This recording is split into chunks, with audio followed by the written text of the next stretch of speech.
مصطفیٰ جان رحمت صلی اللہ علیہ وسلم فرماتے ہیں، اے میرے صحابہ، اب تم پر ایک ایسا مہینہ جلوگر ہونے والا ہے کہ جس کی پہلی رات کی شان یہ ہے، جس کی پہلی رات کا مقام اور مرتبہ یہ ہے کہ جب ماہ رمضان کی پہلی رات آتی ہے تو آسمانوں کے دروازے کھول دیے جاتے ہیں، جنت کے دروازے کھول دیے جاتے ہیں، جہنم کے دروازے بند کر دیے جاتے ہیں، اور عرش کے نیچے سے ایک ہوا چلتی ہے، اور وہ ہوا جب رحمت کی ہوا چلتی ہے تو اللہ اس رات اپنے بندوں کو پیار کی نظر سے دیکھتا ہے، محبت کی نظر سے دیکھتا ہے، اور اللہ کی محبت کی نظر جس بندے پر پڑ جاتی ہے اللہ اس پر جہنم کی آگ کو حرام فرما دیتا ہے۔ میرے آقا صلی اللہ علیہ وسلم کے دیوانوں، وہ مہینہ آنے والا ہے، وہ رات آنے والی ہے، وہ شب آنے والی ہے جس رات اللہ اپنے بندوں کو محبت کی نظر سے دیکھے گا،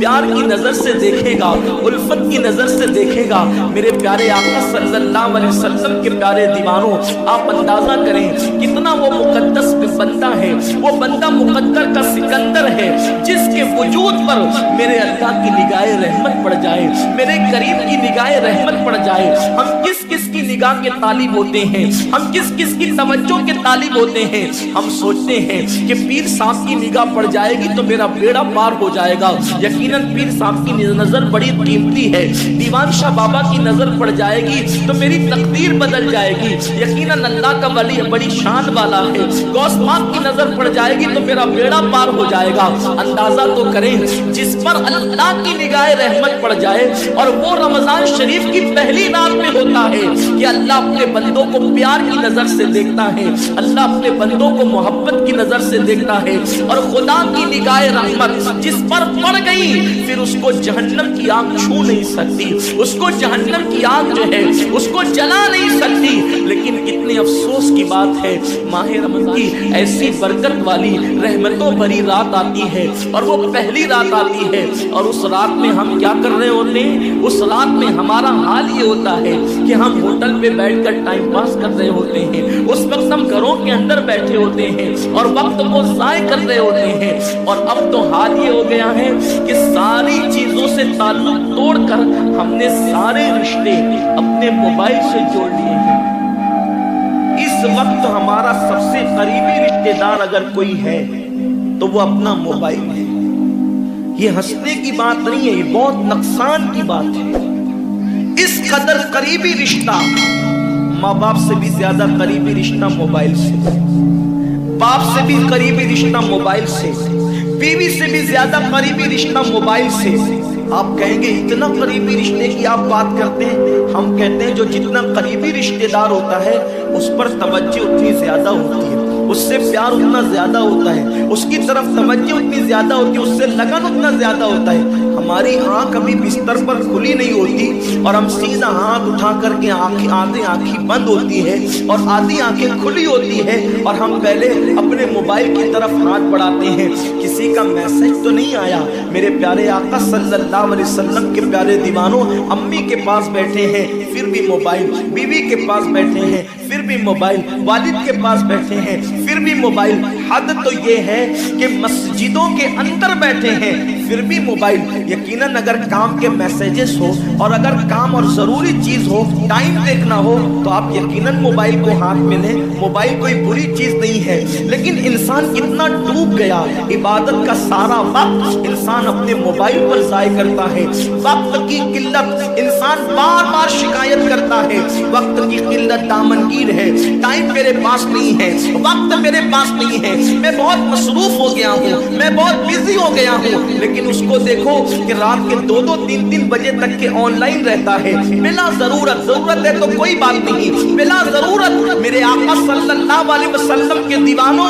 موت کی تلوار ہمارے سروں پہ لٹک رہی ہے اور ہمیں جلد سے جلد موت کی تیاری کرنا ہے۔ صوفیہ فرماتے ہیں جیسے سورج غروب ہونے والا ہوتا ہے تو کسان نظر سورج پر رکھتا ہے اور جلدی جلدی کام نپٹانے کی کوشش کرتا ہے۔ اس کو یاد ہے یہ بات، اس کے ذہن میں یہ بات کہ آج کا سورج غروب ہونے سے پہلے میں نے اپنے کام کو مکمل کر دینا ہے، تاکہ کل کا سورج طلوع ہونے کے بعد میں نے پھر بیج بو کر کے آگے کا کام کرنا ہونا ہے۔ میرے آقا صلی اللہ علیہ وسلم کے دیوانوں، وہ کسان اگر یہ سورج غروب ہوتے ہوتے مر گیا تو کل اس کا کام کوئی اور کر جائے گا، اس کا بیٹا بیج بوئے گا، اس کی بہو بیج بوئے گی، اس کی بیج بوئے گی، اس کے رشتہ دار بیج بوئیں گے۔ لیکن یاد رکھنا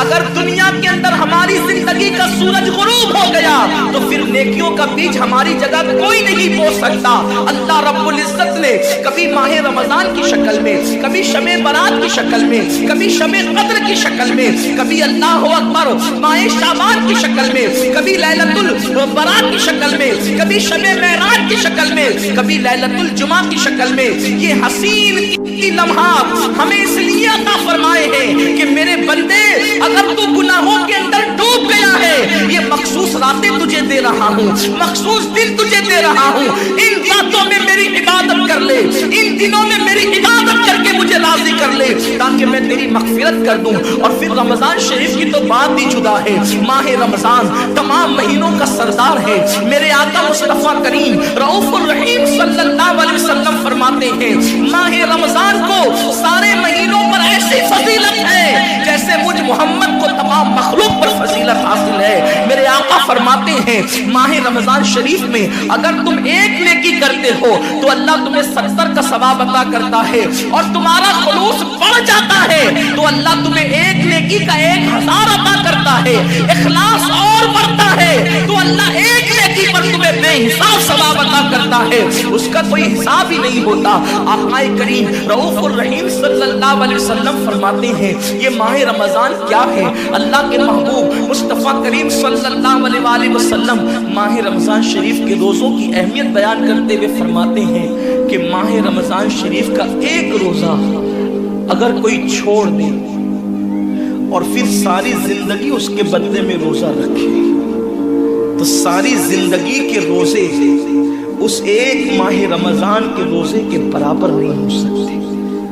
یہ ماہ رمضان شریف کے روزے کو فضیلت حاصل ہے، اور اللہ کے حبیب صلی اللہ علیہ وسلم فرماتے ہیں جو ماہ رمضان شریف میں عبادت کر کے اپنی بخشش نہیں کروا سکتا، اپنی مغفرت نہیں کروا سکتا، پھر اس کو کبھی موقع نہیں ملتا کہ وہ اپنی مغفرت کا سامان کرے۔ آقا کریم صلی اللہ علیہ وسلم فرماتے ہیں کہ سال بھر تک ماہ رمضان شریف کے لیے جنت کو آراستہ کیا جاتا ہے، جنت کو سجایا جاتا ہے، جنت کو سنوارا جاتا ہے، اور آقا کریم صلی اللہ علیہ وسلم فرماتے ہیں بڑی بڑی آنکھ والی حوریں اللہ کی بارگاہ میں عرض کرتی ہے میرے کریم ہمیں ان کی دلہن بنانا جو ماہ رمضان شریف میں تیری عبادت کرتے ہیں، ہمیں ان کے نکاح میں دینا جو ماہ رمضان شریف کی بات کر کے تجھے منانے کی کوشش کرتے ہیں۔ آقا کریم صلی اللہ علیہ وسلم فرماتے ہیں اگر کوئی بندہ ماہ رمضان میں زنا سے بچے، شراب سے بچے، جھوٹ سے بچے، کسی کو تہمت لگانے سے بچے، اور ماہ رمضان شریف کا احترام کرتے ہوئے گناہوں سے بچے تو اللہ تبارک و تعالی ہر رات کے بدلے، رمضان شریف کی ہر رات کے بدلے 100 حوروں کے ساتھ اس کا نکاح فرمائے گا۔ یعنی 30 راتیں ہیں تو 100 حوروں کے ساتھ اس کا نکاح ہوگا۔ اور آقا کریم صلی اللہ علیہ وسلم فرماتے ہیں ماہ رمضان شریف کا احترام جو کرے اور احترام ماہ رمضان میں جو لغویات اور خرافات کو ترک کر دے، جو گناہوں کو چھوڑ دے،